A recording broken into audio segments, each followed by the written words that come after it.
वालेकुम सलाम। एक कबाड़ा बेच रहे हैं जी, एक कबाड़ का सामान बेच रहे हैं। पुराना सामान जो होता है बच जाते हैं जी, कभी 100 मिल जाता है, कभी 200 मिल जाता है। आदमी हूँ, कचरा वचरा लेके बैठ जाता हूँ।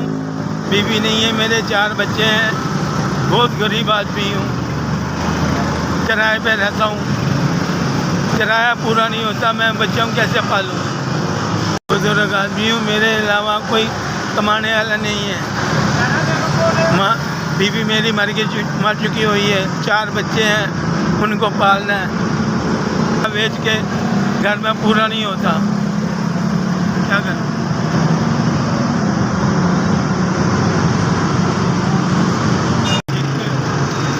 2 3 4 5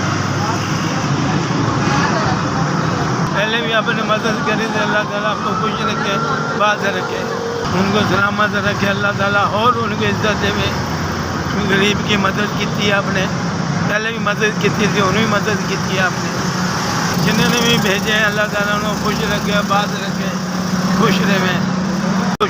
SBS बहुत शुक्रिया।